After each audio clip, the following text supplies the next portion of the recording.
आऊज़ुबिल्लाहि मिनश्शैतानिर्रजीम बिस्मिल्लाहिर्रहमानिर्रहीम। तमाम ॾिसण ऐं ॿुधण वारनि खे अस्सलामु अलैकुम। दोस्तो, अॼु असांजी हिन वीडियो जो मौज़ू आहे किरोना वायरस। त अॼु असां हिन वीडियो में तव्हांखे ॿुधाईंदासीं त आख़िर किरोना वायरस छा आहे, किरोना वायरस जी शुरूआति कॾहिं थी ऐं किरोना वायरस जूं निशानियूं कहिड़ियूं आहिनि, किरोना वायरस में छा छा थींदो आहे ऐं किरोना वायरस जी बीमारी खां कीअं बचिजे। इहो सभु डिटेल में अॼु असां हिन वीडियो में तव्हांखे ॿुधाईंदासीं। इन खां पहिरीं असांजी हिकु तमास हूंदी त जेकॾहिं तव्हां असांजे चैनल खे अञा ताईं नाहे सब्सक्राइब कयो त हींअर ई असांजे चैनल खे सब्सक्राइब करो ऐं साथ ई बेल आइकन जे बटण ते क्लिक करियो त जीअं अव्हांखे असांजी नेक्स्ट अचण वारी वीडियो जी नोटिफिकेशन मिली सघे ऐं हिन वीडियो खे लाइक कजो। त ॻाल्हि कंदा आहियूं किरोना वायरस जे मुतलिक़। किरोना वायरस जी शुरूआति 2002 में थी, लेकिन उन्ही बीमारी जो नालो ॿियो हो। लेकिन हाणे जेको बीमारी आहे इन खे असीं चवंदा आहियूं किरोना वायरस, जंहिंजी शुरूआति 2019 में थी। हिन जी शुरूआति चीन जे शहर वुहान मां थी ऐं हिन वक़्तु उन वायरस खे NCOV-19 चवंदा हुआ ऐं हिन खे वुहान जो किरोना वायरस पिणु सॾियो वञे थो। ऐं हाणे जेको जदीद नालो ॾिनो वियो आहे, हिन वायरस खे नालो ॾिनो वियो आहे SARS-CoV-2। SARS-CoV-2 आहे छा? SARS-CoV-2 हिकिड़ो वायरस आहे जेको जानवर में पायो वञे थो ऐं इहो ई वायरस जानवर मां इंसान ताईं मुंतक़िल थींदो आहे। SARS-CoV-2 जेको वायरस आहे इहो वॾी तेज़ी में 2002 में स्टार्ट थियो ऐं 2002 में हिन जी शुरूआति थी। हीउ उहो ई वायरस आहे जेको किरोना वायरस जंहिंखे असीं चवंदा आहियूं SARS-CoV-2 उहो ई वायरस आहे। उन्ही खे असीं किरोना वायरस जे वायरस खे असीं जेको आहे सो SARS-CoV-2 चवंदा आहियूं। SARS-CoV-2 जो बुनियादु जेको आहे सो 2002 खां थियो, यानी कि पहिरीं बीमारी इन जी 2002 में आई। इन खां पोइ इहो बीमारी 2014 ऐं 2012 में आई, जंहिंमें काफ़ी इंसाननि जी मौत थी, लॻभॻि लख जे क़रीब इंसाननि जी मौत थी। हीउ वायरस आख़िर किथां ईंदो आहे? हीउ वायरस जेको आहे सो अक्सर इहो वायरस चमड़े मां पायो वञे थो।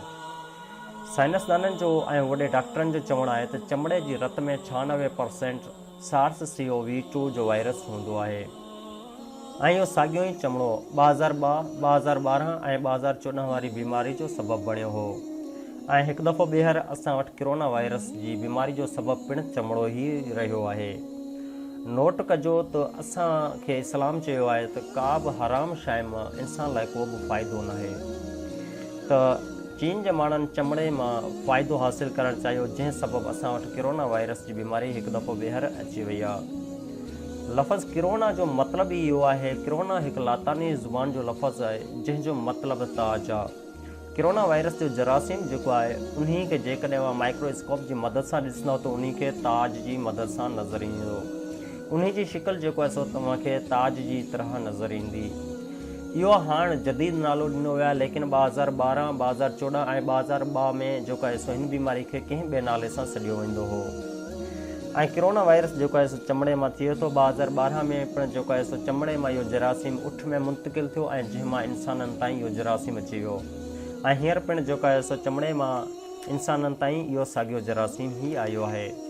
हाणे असीं ॻाल्हि कंदासीं त किरोना वायरस में छा छा थींदो आहे, किरोना वायरस जी निशानियूं कहिड़ियूं आहिनि।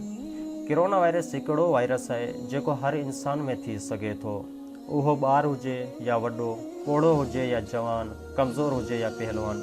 हीउ उहो वायरस आहे जेको हर इंसान ताईं पहुची सघे थो। हिन वायरस में सभ खां पहिरीं इंसान जो गलो ख़राबु थिए थो।